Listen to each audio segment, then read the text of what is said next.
আসসালামু আলাইকুম। আমার চ্যানেলে আপনাদের সকলকে স্বাগত। ডক্টর ইউনূস সরকার যখন আওয়ামী লীগের কার্যক্রমকে নিষিদ্ধ করেছিল এবং আওয়ামী লীগের নিবন্ধন স্থগিত করেছিল, আমি বলেছিলাম ডক্টর ইউনূস শুরুতেই সবচেয়ে বড় ভুলটা করে ফেলল। কারণ বাংলাদেশ আওয়ামী লীগ ছোটখাটো দল না, দক্ষিণ এশিয়ার কয়েকটা বড় দলের মধ্যে একটি হচ্ছে বাংলাদেশ আওয়ামী লীগ। এই আওয়ামী লীগ বাংলাদেশের জন্ম দিয়েছে। এই আওয়ামী লীগের মধ্যে যে সকল নেতারা ছিল, তার মধ্যে সবচেয়ে উল্লেখযোগ্য নেতা ছিলেন, সবচেয়ে বড় মাপের নেতা ছিলেন বঙ্গবন্ধু শেখ মুজিবুর রহমান। তাকে সারা বিশ্ব চিনে। বঙ্গবন্ধু ৭ মার্চের ভাষণ সিগনেচার ভাষণ। এই ভাষণ পৃথিবী যতদিন থাকবে ততদিন স্বর্ণ অক্ষরে লেখা থাকবে। তার দল হচ্ছে বাংলাদেশ আওয়ামী লীগ। মাওলানা ভাসানীর দল হচ্ছে বাংলাদেশ আওয়ামী লীগ। সোহরাওয়ার্দীর দল হচ্ছে বাংলাদেশ আওয়ামী লীগ। এই আওয়ামী লীগকে তোমরা কার্যক্রম নিষিদ্ধ করে দিলা। কথায় আছে না, দের আয়ে দুরুস্তায়ে। বিশ্বের এখন বিভিন্ন পত্রিকার মধ্যে এই নিয়ে সমালোচনার ঝড় উঠেছে। অলরেডি দ্য ইকোনমিস্ট উল্লেখ করে দিয়েছে the big mistake. Doctor Yunus সবচেয়ে বড় ভুলটাই করেছে আওয়ামী লীগের কার্যক্রম নিষিদ্ধ করে। তারা গণতন্ত্র পুনরুদ্ধার করার কথা বলেই কিন্তু ষড়যন্ত্রমূলক গণঅভ্যুত্থানটা ঘটিয়েছে। বহির্বিশ্বকে বুঝিয়েছে বাংলাদেশে গণতন্ত্র নেই, আমরা গণতন্ত্র ফিরিয়ে আনব। কিন্তু গণতন্ত্র ফিরিয়ে আনার কথা বলেই তারা প্রথমেই এসে বাংলাদেশের সবচেয়ে বড় রাজনৈতিক দলের কবর রচনা করতে চেয়েছে। তাদের কার্যক্রম নিষিদ্ধ করেছে, তাদের নিবন্ধন স্থগিত করেছে। তাহলে পুরো বিশ্বের কাছে তাদের মুখোশ ক্লিয়ার হয়ে গেল। তারা গণতন্ত্র পুনরুদ্ধারের কথা বলে গণতন্ত্র বাংলাদেশের ধ্বংস করে দিচ্ছে, ডেস্ট্রয় করে দিচ্ছে। কারণ যে দলের জনপ্রিয়তা বাংলাদেশে এখনো আকাশচুম্বী, এত কিছু হওয়ার পরও 40 থেকে 45% ভোট আছে, সেই দলের কার্যক্রম কিভাবে নিষিদ্ধ করে এই অন্তর্বর্তীকালীন সরকার? তাই তাদের বিপদ তারাই ডেকে এনেছে। কারণ আওয়ামী লীগ 16 বছর দাপটের সহিত রাজনৈতিক করার পরেও বিএনপিকে কিরকম কোণঠাসা করার চেষ্টা করেছে এবং বিএনপিকে বাংলাদেশ থেকে নিশ্চিহ্ন করার চেষ্টা করেছে।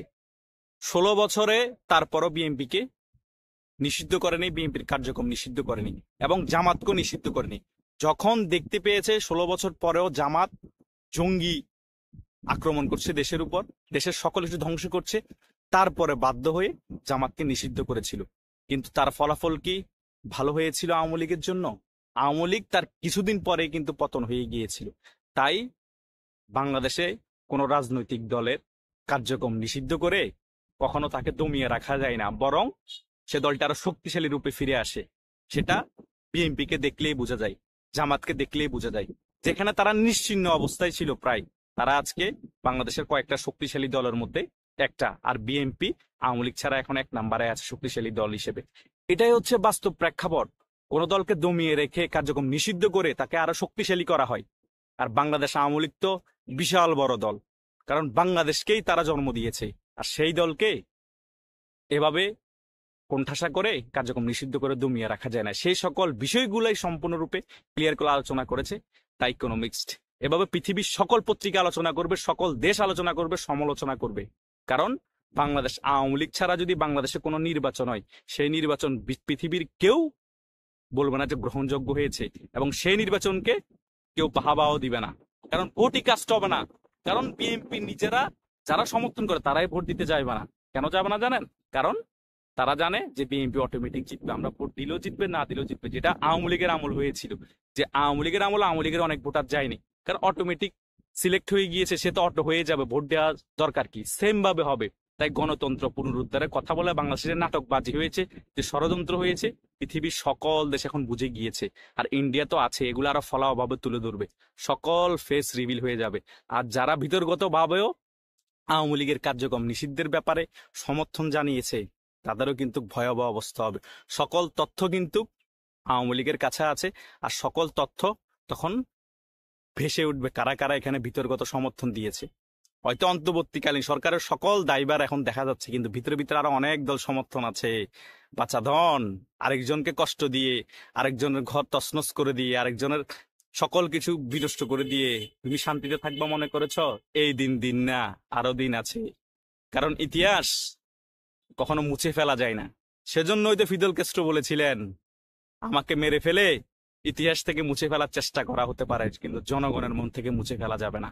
এটাই আওয়ামী লীগের কার্যক্রম নিষিদ্ধ করে আওয়ামী লীগকে নিশ্চিহ্ন করার চেষ্টা করা হতে পারে, কিন্তু জনগণের মন থেকে আওয়ামী লীগের আদর্শ, আওয়ামী লীগকে কখনো নিশ্চিহ্ন করা যাবে না, মুছে ফেলা যাবে না। এটাই হচ্ছে চরম বাস্তবতা।